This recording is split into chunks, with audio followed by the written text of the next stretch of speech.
Bom, pessoal, tudo bem? Aqui é o Luca, responsável pela área de inovação da ITS. E hoje a gente está aqui para mais um dia de gravação do nosso ITS Cash, um cash focado em tecnologia, inovação, processo, melhores práticas de indústria e, claro, aproveitando todo o nosso ecossistema, né, de parceiros, startups, clientes, para levar um conteúdo qualificado e estruturado para vocês.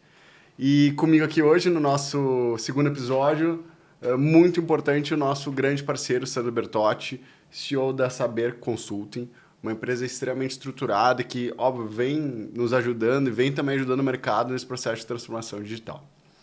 Sandro, eu queria que tu se apresentasse. Muito Conta um pouco bem. da tua história, quem é o Sandro, o que ele faz, do que ele se alimenta, por favor. Bom, antes de mais nada, obrigado pelo convite, né? Uma grande honra estar aqui. É, Pessoas que eu já convivo há tanto tempo, né? Que a gente tem uma relação de trabalho. Então, obrigado pelo convite, muito Legal, honrado mesmo, que tá? bom. Bom, o Sandro construiu sua carreira, né? Quase 26 anos eu fiquei na companhia Hering, né? Então, tenho muita honra, muito orgulho de dizer que entrei lá como estagiário, né? Quando eu ainda estava fazendo faculdade. Construí minha carreira lá passando por várias áreas diferentes, sempre em tecnologia, mas várias Legal, áreas diferentes, legal. em várias empresas diferentes, né? Porque ninguém fica 26 anos numa empresa fazendo a mesma coisa, né? Fui N projetos, N desafios diferentes, né? E tive a felicidade de pegar uma das melhores partes da Hering quando ela fez o seu ramp-up, né? A gente tinha lá 140 lojas e eu era responsável, né, por toda a arquitetura de soluções para as lojas próprias e franqueadas. E aí, em alguns anos, poucos anos, a gente saiu para 850 Nossa, lojas, né? Então, nossa. tive que montar toda ali uma arquitetura super, hiper complexa em termos de soluções para suportar um modelo de negócio hiper conectado, né? Então, visão em tempo real de toda a performance de rede. E depois, né, quando eu assumi como head de TI, da TI como um todo, grandes projetos, projetos estruturantes, projetos super importantes para a companhia, que vão, né, desde Salesforce Automation, toda a agenda de omnicanalidade da Hering, né? Nós fomos pioneiros, né? Porque foi a primeira agenda omni em uma rede de franquia do Brasil. Eu tenho Legal. o primeiro cupom fiscal omni de franquia do Brasil ainda num quadro lá em casa, né? Então, muito feliz por ter participado dessa agenda e de uma agenda de inovação super forte na Hering, né? A gente estava numa vibe de entregas, de projetos de digitalização muito intensos lá, né? E aí acabei abraçando outros desafios, fui ser diretor digital na Lunelli, no grupo Lunelli. Lá eu também tive a felicidade de fazer grandes projetos de digitalização muito para a porta para fora, né? Então, Sim. estrutura de e-commerce, estrutura de omnicanalidade, toda a agenda de Salesforce Automation, né? E pouco depois Que ano foi isso? Desculpa. isso foi em 2020, 2020. 19, 20, né? E aí eu acabei saindo do Grupo Lunelli em 2020, durante a pandemia, e praticamente tive um ano sabático ali, né? Aham. E nesse período sabático, né, os meus amigos não me deixavam em paz. Muitos amigos, muitos ex-colegas me ligavam para pedir ajuda, para organizar, melhorar a governança, melhorar a performance, fazer processos de seleção de software, Legal. né? Participar como PMO de algumas agendas de implantação de projetos.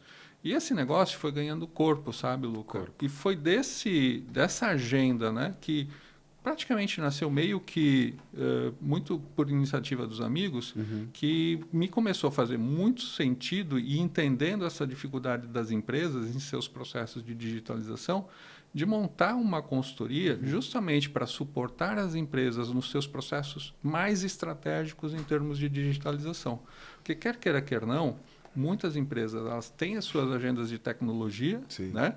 Mas são agendas, são áreas hoje muito operacionais, que estão muito preocupadas com os seus indicadores, muito menos preocupadas com os indicadores da empresa. Isso é muito difícil, né? Porque hoje a gente vive alguma realidade muito diferente no mercado brasileiro, porque tem empresas que realmente estão digitalizadas, mas tem Claro, empresas que têm, às vezes, um olhar mais operacional, não conseguem exatamente. pensar no que o negócio precisa por crescimento e expansão, né? E o teu papel é esse, né? Exatamente isso. Então, entender o que a transformação digital pode fazer para alavancar para melhorar a performance, para padronizar processos, né? Para gerar diferencial competitivo para essas empresas que muitas vezes elas vivem em situações até mesmo de um sucateamento tecnológico, né? Então, hoje, é claro, na agenda de todo executivo, a tecnologia tem que estar lado a lado com o business, né, para aproveitar sinergias, aproveitar o que tecnologia pode trazer de benefícios em termos de segurança, em termos de tomada de decisão. A gente fala de analytics, né? É tão difícil a gente ver empresas aí usando dados, fatos e dados para tomar essas decisões. Eu sempre costumo dizer, né? Feeling é importantíssimo. Feeling com dados é muito mais que importante. Né?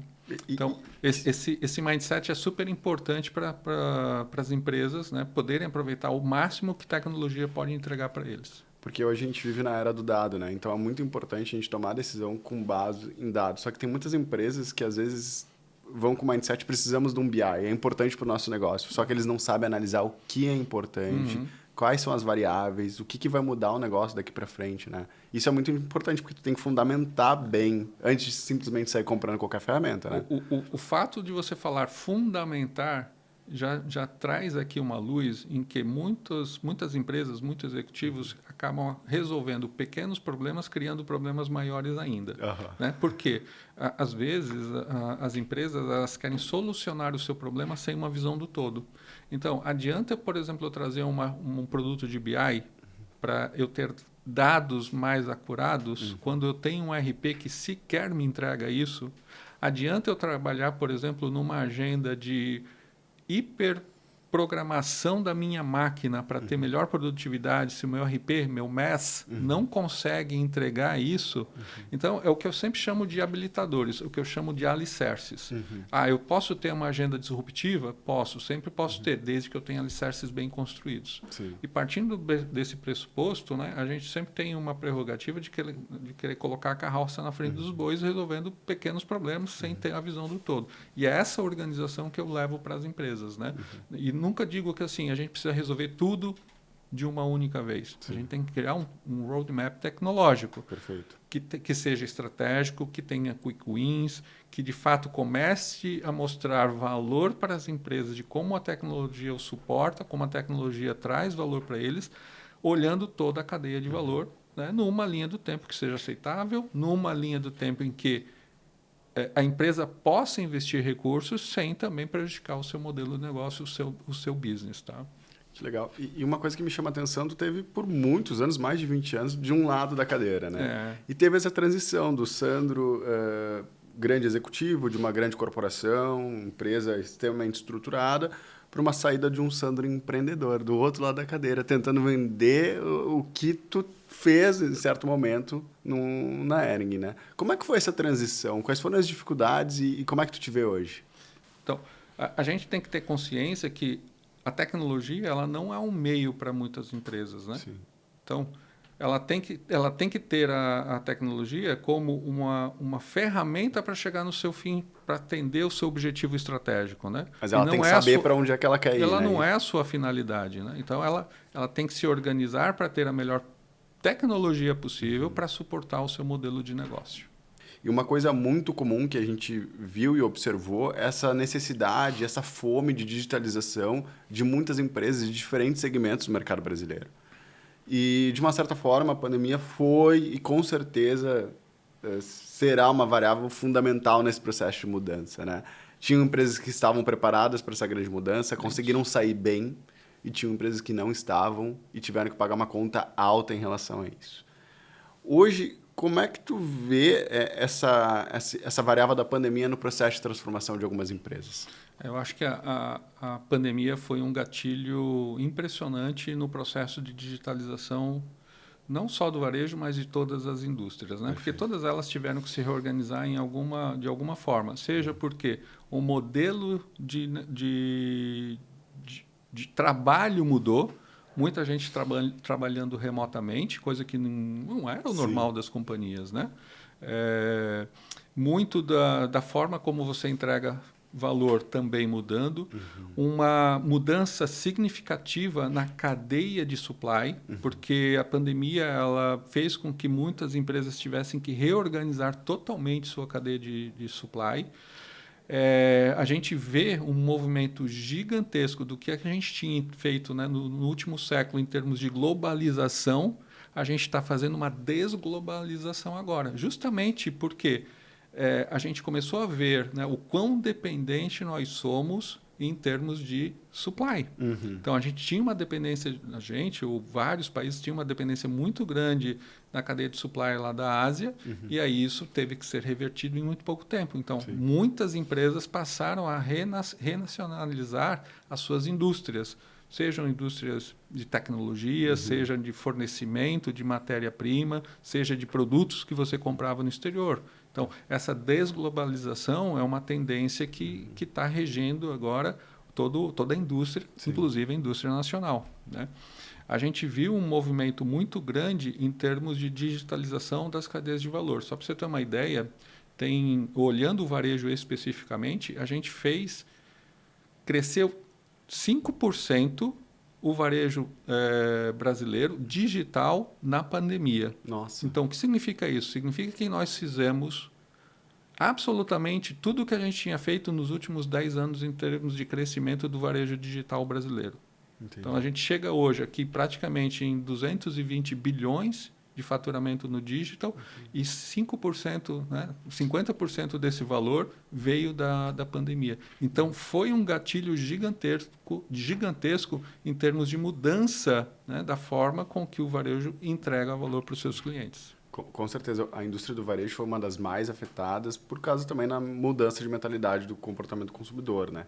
Mas um fato que eu queria pegar na tua fala, o que normalmente essas empresas que te procuram e que procuram alguma empresa de tecnologia tem como dor nesse processo de digitalização? Porque a empresa, ela sabe que ela talvez esteja no analógico e ela quer ir para o digital. Todas as empresas querem ir para o digital, né? Mas não sabem como. Não sabem como. É. O que é uma dor comum dessas empresas? E eu acho que um fato fundamental, né? Depende muito do nível executivo ali e da mentalidade dessas pessoas para fazer a transformação do negócio acontecer e escalar, que é o que todo mundo quer. O mercado quer isso, as pessoas, as empresas, né? Então, vamos dividir a resposta em duas partes, tá? Então, primeiro, o que as empresas procuram, né? As empresas, elas, como eu tinha comentado antes, a gente tem muitas empresas que têm suas áreas de tecnologias que são muito focadas na sua operação, muito pouco focadas no negócio. E quando você começa a falar de uma agenda super estratégica, como é a digitalização da sua cadeia de valor, os executivos percebem que não é dentro de casa que ele vai conseguir construir uma visão estratégica para a agenda de tecnologia. É aí que o Sandro entra, é aí que a Saber Consulting entra, tá? Suportando e entendendo o negócio, entendendo como ele funciona, entendendo os seus gaps tecnológicos e os seus gaps de negócio, né? Porque tem um viés aqui, né, Luca, que quando a gente faz um plano, o que a gente pode chamar de blueprint tecnológico, roadmap tecnológico, plano diretor de tecnologia, que no fundo é muito a mesma coisa, um dos grandes erros que as empresas fazem é olhar o seu as-is, como você está estruturado hoje. E esse é um grande erro. A gente tem que construir um plano desse, né, sempre tendo visão de futuro. Sempre prevendo onde que a empresa quer estar, se ela quer abrir novos mercados, se ela quer ter novos canais, se ela quer criar novos produtos, se ela quer atingir novos consumidores, novos clientes. Então, é isso que a gente tem que resolver quando constrói um roadmap de tecnologia, tá? E depois que esse plano ele é construído, é ter uma visão estratégica para executar esse plano de forma consistente e estratégica, cadenciando e entregando valor sempre em cada etapa desse plano, tá? Então, é muito disso que eu ajudo as empresas a se organizarem e construírem os seus planos. E esses planos, normalmente, se transformam num software selection, num RP selection, né? Muito para resolver. Que é a segunda fase do processo. Que é a segunda fase do processo, exatamente. E quando a gente fala na agenda de liderança, né? Hoje, a gente já precisa ter nas empresas, nas companhias, lideranças muito mais digitalizadas, que tenham muito mais um mindset em tratar assuntos de digitalização. em falar de assuntos de analytics, né? Não estamos falando aqui de pessoas que sejam desenvolvedoras, né? Não estamos falando que o presidente tem que ser um desenvolvedor, mas tem que trafegar no tema, né? E tem que ser um embaixador dessa mudança, que no fundo é uma mudança cultural. Sim. Né? Você só muda a cultura de uma empresa se ela vier top-down. Nunca ela vai mudar de baixo para cima. Né? Então tem que ser de forma muito consistente, tem que se criar uma visão muito de protagonista para a agenda de tecnologia. E essa agenda ela tem que ser vendida de uma forma muito consistente pelos executivos, porque tem que gerar propósito na organização. Sim. Uma organização que consiga reunir grupos de pessoas que montem squads não para resolver os seus problemas, mas para resolver os problemas dos consumidores, para resolver problemas dos clientes. É o olhar para fora. Muito para resolver grandes problemas da organização. Então, essa mudança cultural, essa mudança em termos de uma estrutura cada vez mais matricial e menos hierárquica numa agenda de tecnologia, de digitalização corporativa, que elas são importantes para você começar a montar uma estrutura, uma cadeia de mudança que de fato seja efetiva dentro das organizações. Sim. E uma coisa com certeza fundamental em todo esse processo é a mensuração do resultado do trabalho. Como é que tu faz isso? Como é que tu entende se tu entregou o valor que era proposto para o negócio, né? Tem uma série de indicadores, relatórios. Como é que é feito esse trabalho e acompanhamento com o cliente? O trabalho ele é sempre feito com um conjunto de entregas, um conjunto de relatórios, né, que justamente evidencie toda a evolução do processo de decisão. Né? Mesmo porque o processo, a visão de futuro não é a do Sandro ou da Saber Consulting, a visão de futuro é da empresa. Né? Então, ela tem que estar muito alinhada, né, à participação dos executivos, muito alinhada a acompanhamento desses reportes pelos executivos que vão dando os insights. Só, Sandro, acho que você está exagerando nessa preposição. Sandro, acho que aqui a gente precisa investir ainda mais, porque talvez eles não me dizem tudo. Né? Então, eles vão calibrando a construção em tempo de projeto, muito porque lá no final é uma construção que, no fundo, é feita em 4, 6, 10 mãos. Né? Então, essa é a grande entrega de valor. Né? Não é algo que eles compram e recebem pronto lá nos 45 do segundo tempo. Porque a gente sabe tem quantos projetos eles dão errados porque a própria empresa não comprou o projeto ou não mudou o mindset dos executivos. Né? Isso é fundamental porque precisa dos insights e da força do pessoal interno para fazer essa mudança no negócio. Né? É bem isso. Eu queria começar a falar um pouquinho sobre o varejo. Né? O varejo é uma das indústrias exponenciais do nosso mercado brasileiro e, com certeza, a gente teve uma mudança do comportamento do consumidor pós-pandemia. Né? Eu até estava conversando com a minha família sobre isso e a minha mãe é uma pessoa já que tem seus praticamente 60 anos e ela não tinha esse hábito de consumo do digital. Né?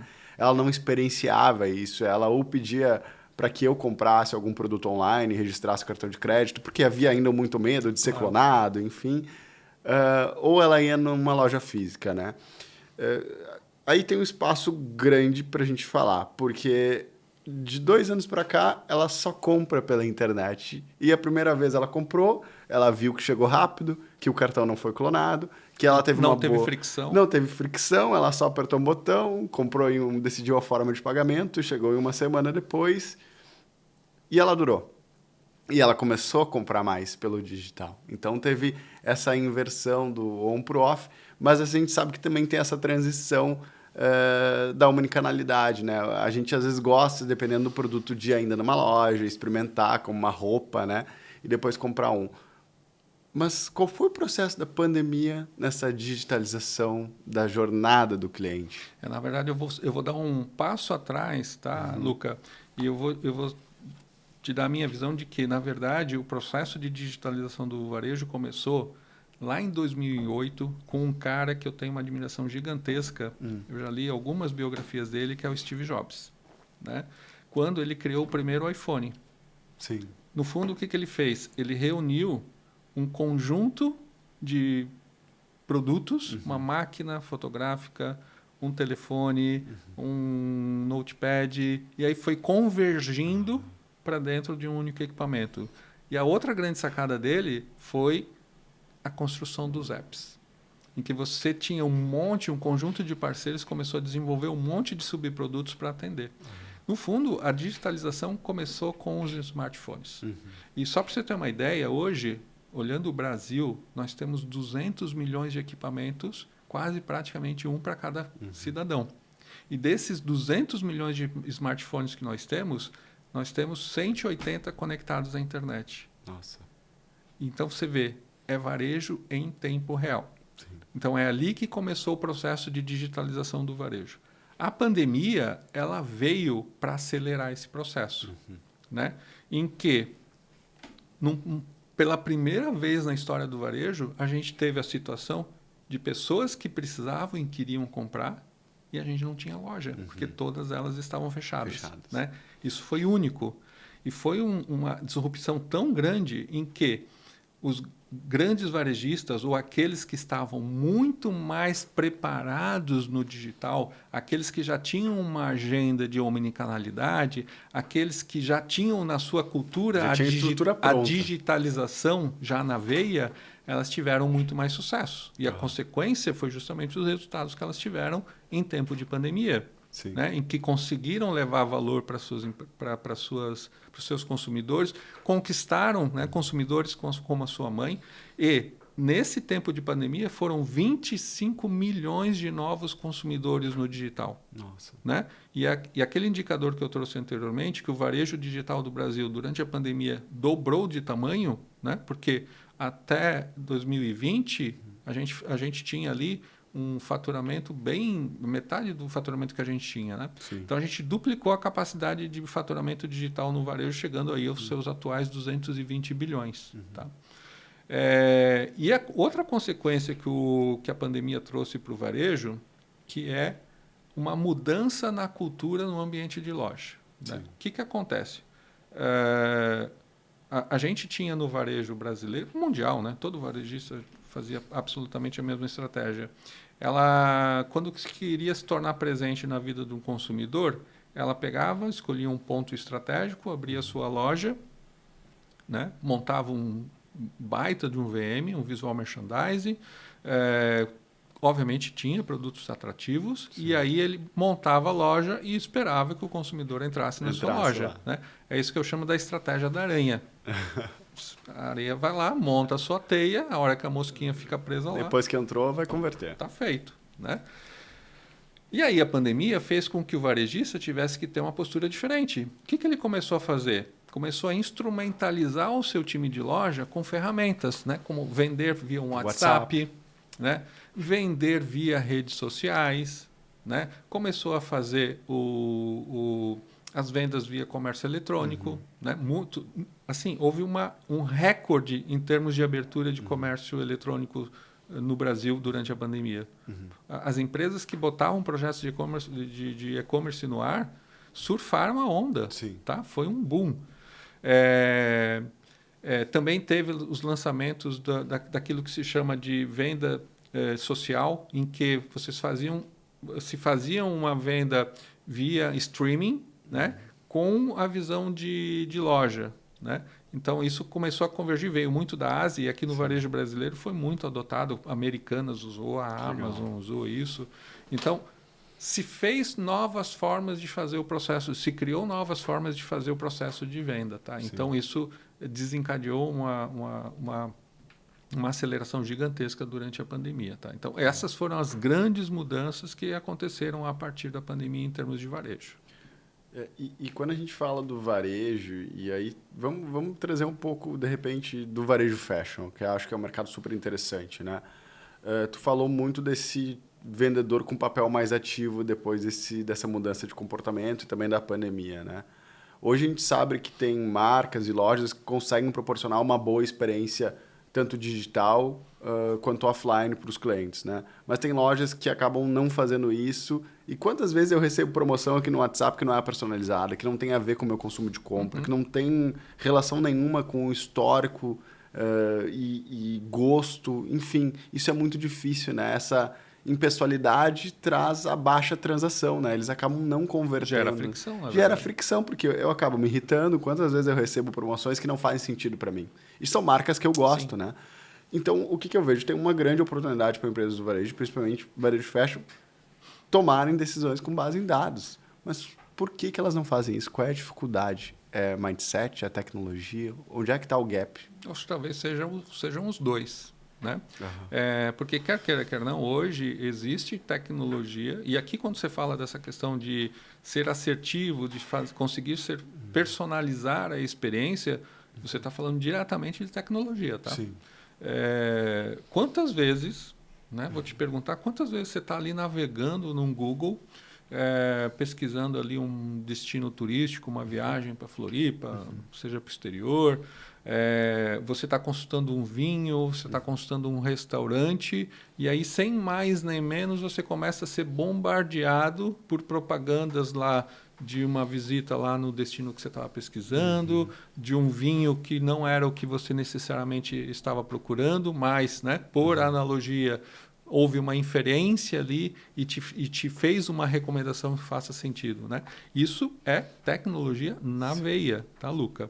E algumas empresas não aprenderam ainda a usar essa capacidade, né, que a tecnologia proporciona, seja para qualquer varejo, né? Porque a gente falou de turismo, falou de bebidas, mas o fashion, idem, é a mesma situação. A capacidade de você entender o comportamento de um consumidor, integrando os canais físicos e digitais, né? Não é simples, não é uma atribuição simples, né?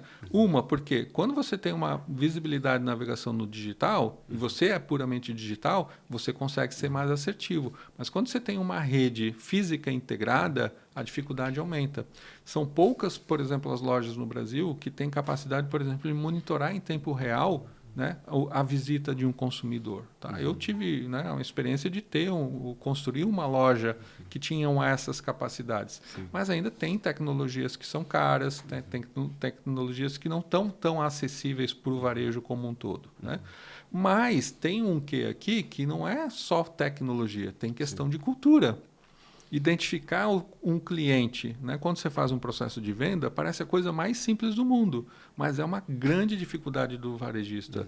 Não porque ele não queira, porque tem times que não conseguem entender o propósito de você, em cada processo de venda, identificar o seu consumidor. Então, ter times bem estruturados, times bem treinados, com cultura de CRM, né, é imprescindível para você proporcionar com qualidade, experiências significativas e que você leve relevância quando você faz uma oferta de produto personalizado para esse consumidor. Tá?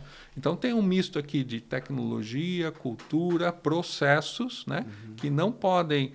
Que não são excludentes, na verdade, é uma combinação deles todos, que são super importantes, né? Todo varejista tem em mente, mas nem todos conseguem fazer isso, é um fato. Tá? E a gente tem boas plataformas no mercado e tecnologia, mas isso é uma ferramenta, né? São ferramentas, Se ele não consegue usar o CRM que tem inteligência artificial, que consiga mapear a jornada, que consiga entender aqueles gostos do cliente e mandar sugestões personalizadas, nada adianta se ele não souber usar ou não entender o valor para o negócio que tem na hora da conversão da venda. Bem, eu costumo dizer sempre, gastar dinheiro com tecnologia é a coisa mais fácil do mundo. Né? Gerar propósito, gerar resultado a partir deste investimento, aí é bem diferente. As empresas têm que estar muito mais estruturadas no seu velho propósito, no sentido de entender como, de fato, aquelas ferramentas, aqueles produtos, aqueles softwares, de fato, podem ajudar no crescimento da empresa deles. Tá? Isso é um fator fundamental. Aí, mudando aqui um pouco da nossa direção, um pouquinho para a importância desses últimos 36 meses e, principalmente, o aumento da adoção da tecnologia cloud pelas empresas e também essa necessidade de mudança do ERP, que acaba sendo o centro das atenções quando a gente fala de investimentos em tecnologia em grandes corporações. Mas eu queria entender contigo, assim, tu que tem bastante experiência nesse processo, o que as empresas veem como objetivo nessa mudança, que acaba sendo uma mudança complicada muitas vezes, porque envolve uma gestão da mudança em si, né? Pessoas, processos, mas também que as empresas veem como um meio para o crescimento. Né? Hoje a gente fala do hyperscale, por exemplo, a ITS é parceira oficial do Google, a gente do Google Cloud, a gente posiciona o hyperscale deles em grandes corporações, empresas que querem, sabem onde querem chegar e precisam dessa infraestrutura que consiga se adequar ao crescimento exponencial das empresas. Mas quando a gente começa a falar sobre essa mudança de ERP, o que tu vê quando tu chega numa empresa, às vezes, a gente precisa investir em tecnologia. O que tu vê? Quais são as dores comuns desses caras? Assim, antes de mais nada, né? Então, quando a gente fala em projetos de RP, né? Acho que depende da empresa qual é o mindset que a gente tem que pensar, né? Então, tem projetos, né? Inclusive que eu estou trabalhando, em que, né? Ir para o hyperscale é pré-hack. Pré-hack por quê? Porque ela vive uma situação em que ela cresce e diminui, né? Ela tem uma sazonalidade em termos de demanda que um hyperscale resolve muito bem, né? Por outro lado, tem companhias que não têm os skills tecnológicos, não têm as capacidades tecnológicas para suportar, né? Para suportar e para gerenciar esses recursos. Então, delegando a um terceiro, delegando a um parceiro, né, faz muito sentido, porque você tira essas complexidades de dentro da organização e você pode focar o time naquilo que de fato é transformacional para eles, naquilo que traz resultado para eles, né? Por quê? Por uma empresa que, exemplo, uma metal mecânica, o core business dele é produzir, é entregar produtos para os seus clientes, né? Peças para os seus clientes. E não é fazendo gestão de cloud que ele resolve o problema. Ele não pode dele. gastar o tempo e a energia dele. A energia dele tem que ser no business. Como entregar mais valor para o cliente deles. Como custo. melhorar a entrega, reduzir lead time, diminuir o custo. Né? Esse tem que ser o foco da agenda de tecnologia. Né? Então, terceirizar nessa situação alguns aspectos, né, da gestão dessa infraestrutura faz muito sentido. Sim. E é importante, né? A tua fala vem muito a área de tecnologia como uma área estratégica para o negócio. Uma área que entende as demandas, o backlog do negócio, consegue transformar e traduzir isso em projetos transformacionais para o business, né? As empresas que ainda têm agendas de tecnologia operacionais ou voltadas ao dia a dia são empresas que têm que rever o seu mindset. Por quê? Claramente, qualquer estudo diz isso, a agenda de tecnologia ela está impregnada na agenda das empresas, das pessoas das empresas. Né? Então, delegar a responsabilidade de um tema tão importante apenas para uma área, isso é uma preocupação muito grande. Por isso que eu falei, os executivos de hoje em dia, eles têm que ter esse mindset, têm que distribuir essa responsabilidade, né, e ser uma liderança inspiradora no sentido de levar essa estratégia para toda a organização. Esses executivos que têm esse mindset, têm essas capacidades, você pode olhar, são todas as empresas que estão se dando bem em termos de digitalização do seu negócio. E mais que isso, estão conseguindo trazer velocidade ao seu business. Né? Uma capacidade de reação que ela não tinha quando a agenda era segregada tão somente só a um time de tecnologia. Porque quando todos na organização pensam tecnologia, as coisas fluem. Quando só uma área fala de tecnologia dentro da organização, você sempre tem uma cobrança gigantesca. Eu vivi isso por experiência própria. Né? Eu recebi uma área que era uma agenda de tecnologia demandada. Tão demandada que a gente não tinha capacidades de pessoas para fazer a entrega daquilo que a empresa precisava. Fica uma resolução de ticket, por exemplo. Exatamente. Então, é uma agenda estritamente operacional. Quando você arruma a casa e passa a ter uma agenda de protagonismo, aí você vira o jogo. Isso é muito legal. Até eu estava conversando com o Chico antes da gente vir para cá e me lembrei de uma experiência em loja, numa loja física que eu tive da Hering na época e comumente tu comentaste que tu estava tocando esse projeto, né? E na época, eu acho que era 2018, 2019, eu estava perto ali do Morumbi, fui até um shopping, precisava de 2 camisas pretas. Quando eu entrei no provador, que o vendedor me entregou as camisas, já tinha ali um provador virtual com o preço, o SKU. Isso me chamou muita atenção, porque acelerou o processo de decisão como consumidor e também fez eu comprar mais, fazer um cross, um upsell em relação aos produtos da marca, porque já tinha produtos sugeridos. E isso provavelmente fez parte dessa tua visão lá do outro lado da cadeira, né, Sandro? Exato. Quando tu conseguiu arrumar, talvez, a casa ali e começar a pensar pro lado mais estratégico do negócio. Que é isso que tu tá falando agora, né? Bem isso. Né? Eu tive a felicidade de liderar ali um dos primeiros programas de inovação na indústria de varejo brasileiro, né? E essa loja do Morumbi que você comentou foi já o nosso primeiro lab, né? Em que a gente trouxe um conjunto de tecnologias, né? Então a gente levou RFID, levou provador virtual, levou espelho mágico, levou todo o monitoramento de fluxo, né? Entendimento de gênero. Tudo para quê? O grande objetivo era ter a mesma capacidade analítica que eu tinha no e-commerce. Então, eu conseguia monitorar todo o comportamento do consumidor no ambiente de loja. Sim. Quantas peças iam para um provador, quais peças iam... Tu gerou dado. Exatamente. Então, assim, aquilo... Nem o time de operações tinha percepção. Aquela loja, se eu não me engano, tinha mais ou menos 30 mil peças de estoque. E no mês, pelo menos 10, 15 mil peças passavam dentro do provador. Né? E o time de operação não tinha percepção disso, de quantas peças de fato iam para lá, de quais produtos, quais tinham, né, quais eram relevantes para o consumidor, quais não eram. E a partir do momento que você começa a ter essa informação para analisar, você gera inteligência para o negócio. Né? E aí isso foi transformacional, sem dúvida nenhuma.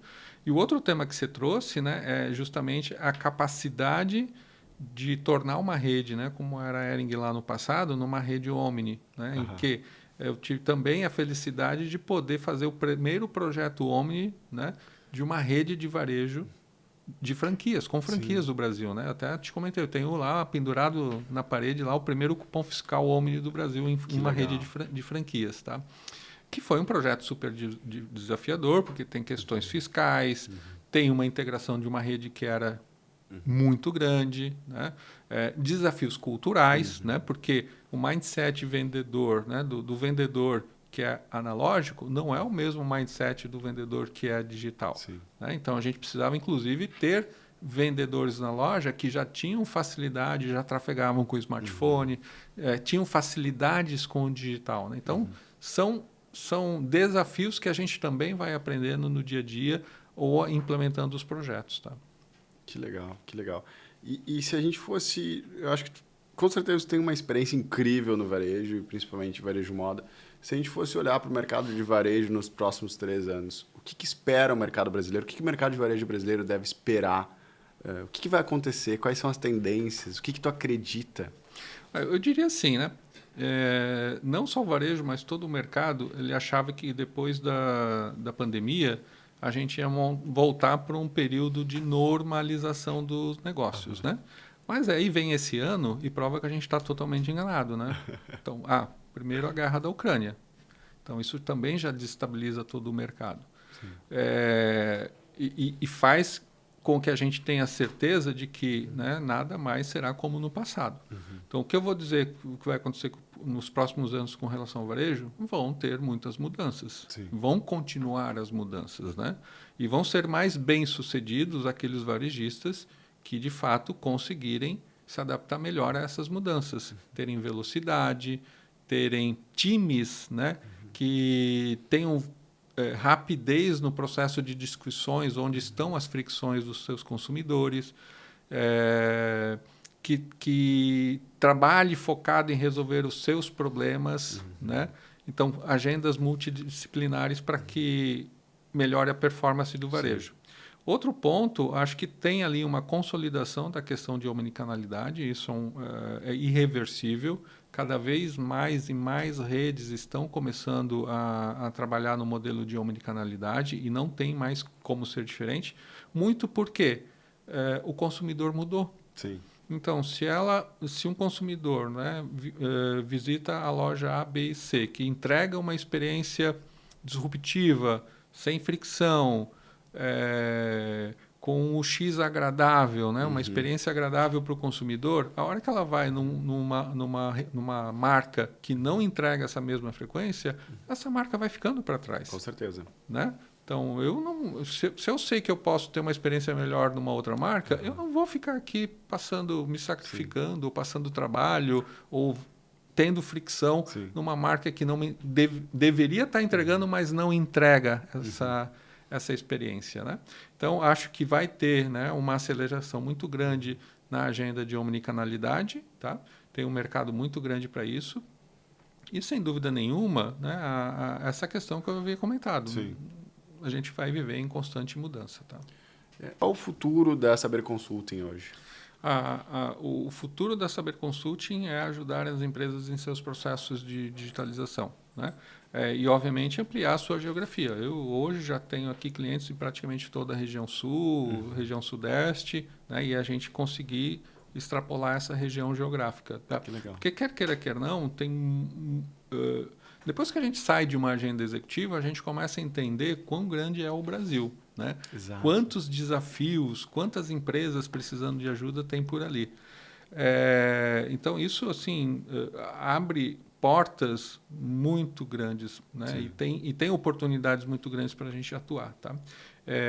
Acho que esse é o grande mindset. A questão da parceria é criar as condições para que o cliente tome a sua melhor decisão.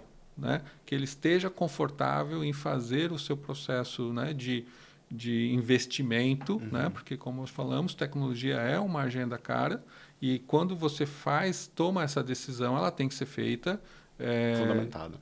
De forma muito fundamentada, entendendo o parceiro correto é este, a tecnologia é essa, a arquitetura é essa, e ter clareza, né, daquilo que ele está comprando, né, para ele tomar essa decisão de forma muito consciente. Tá? E como tudo na vida, a gente não consegue, às vezes, tomar as decisões sozinho. A gente também precisa de pessoas que tenham uma experiência, um background, para ter clareza, porque aquilo é o futuro da empresa, é o futuro das pessoas que está envolvido. Né? Exatamente. Eu assim, costumo dizer que quando eu executo esses processos, né, a conversão, né, a decisão, o processo decisório, ele de fato está acontecendo, né?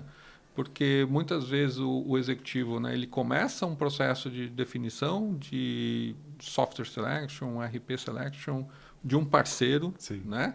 E só que ele não tem o conforto, ele não tem a segurança lá no final para tomar a decisão. E esses processos acabam tendo rollback. Né? Então, eu tenho tido uma agenda muito consistente de entregar esse valor para as empresas, para elas se sentirem confortáveis em seus processos de decisões.